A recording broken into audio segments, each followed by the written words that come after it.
Hey everybody, I thought I would go through more detail uh, regarding uh, these two different shapes, one with a hanging mass and one with an applied force.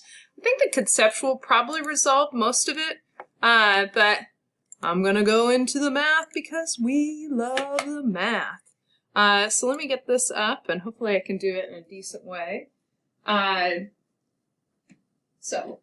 If I were going to find the angular acceleration here, I'd have to do this net torque is equal to the angular inertia or rotational inertia, however you want to call it, and my angular acceleration. And I'm going to try to look for this. Okay, now, I'm going to tell you right now, it's all going to be in terms of mass, and we can see that comparative. So there'll be some variables. I will use the 15. It tends to clean things up. And the mass equals 1.5 kilograms. But ultimately, so what is our torque, right? Our torque is going to be, and I don't even have radius, 15 times this radius. My I, 1/2 m r squared, and my alpha.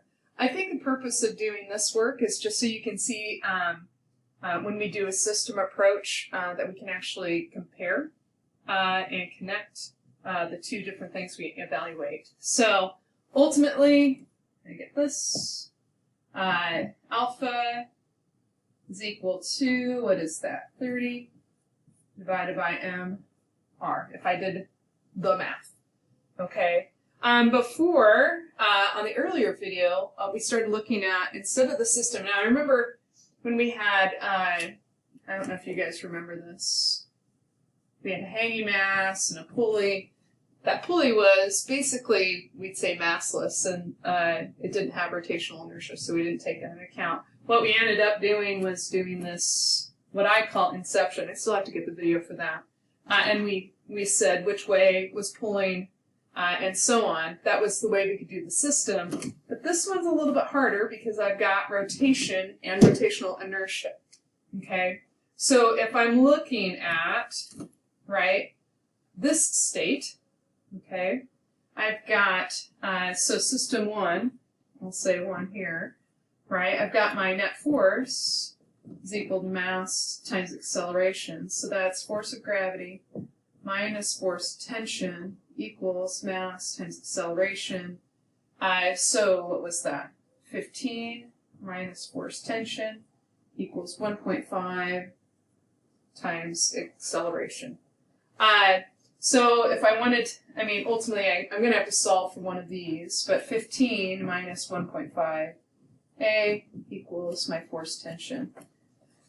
The second part of this, if I were going to solve this system, I don't know what that tension is that's causing the rotation. All we know is that tension is less than 15, okay? And it's due to the fact that I've got rotational inertia and translational. But let's look at system 2, okay? Or part of system, part 2, and we'll look into there, okay? So this is rotational. Right, it's rotational, and so I've got this force of tension. I should have drawn that, force of tension. So what's our scenario? Well, the sum of the torques equals I times alpha. So my torque is now my force of tension times my radius, which I don't know, 1/2 m, don't know that either, radius squared times alpha. Okay, so goes away, that goes away. Force tension equals 1/2 mr alpha. So force tension. Now, do these line up? I've got force tension as far as an unknown. I've got an alpha, or an acceleration, an alpha, a mass, and a radius. So there's a lot that's still unknown. So how could we get these tied up, assuming like a little bit as far as these are constants? How can I get these linked together, and what equation links those? Okay, So acceleration equals alpha times r. So if I wanted to, I could just put an alpha r in here and then set them equal to each other, which I think is easier than solving for alpha and substituting acceleration. And honestly, this rotational acceleration is just one step away from finding my linear, right? Translational acceleration. So I'm just going to make it easy. 15 minus 1.5 alpha r equals force tension. And force tension equals 1/2 mr, whoops, times alpha. So what goes away? Let's see if you're there. Yeah, we're still here. Alpha, alpha, and r go away. Huh, that's interesting. Right now, I still have mass, right? And where'd tension go? Huh.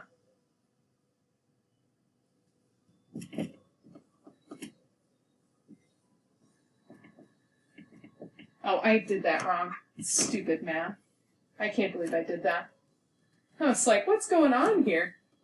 Right, 15. That was so algebra. Right. I equals 1/2 r alpha. That was so algebra of me. Most common mistake. Oh my gosh, I can't believe this. So, if I were going to get alpha, right, find my angular acceleration. I have 1/2 and I've got a negative 1.5 alpha r, so I'm going to add to both sides. So I get 2. Oh, can I even do that? Let's see, I've got 1.5 plus 0.5 m, right? R alpha. I guess that would be the way to do it. Alpha R alpha, 1.5 1/2 mass. Stick to the algebra, babe.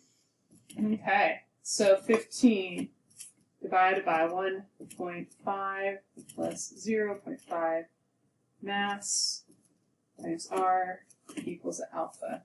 Now, clearly, this would be much easier if I had started with the mass and started with the radius. But I can probably go through this process and find that my angular acceleration compared to the other is less than, right?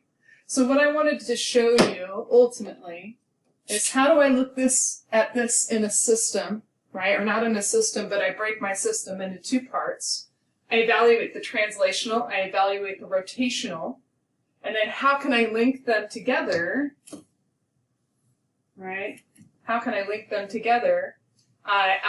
Or acceleration equals alpha r, or angular acceleration times radius, and I can get these two equations linked together. Now, typically, you're going to be given the radius, you're going to be given the mass of, say, that cylinder, okay? But I wanted you to see how it's very similar to what we've done before as far as either an Atwood machine or a cart and a hanging mass, looking at each individual part, okay? So that is the math behind it. I actually saw some free response questions related to a shape like this and a shape like that, kind of justifying one versus the other as far as comparing angular acceleration. So, some good stuff to look at if you're going to take that test. Hey, don't forget, inform Dr. Roster if you're going to take that test, okay? See you later.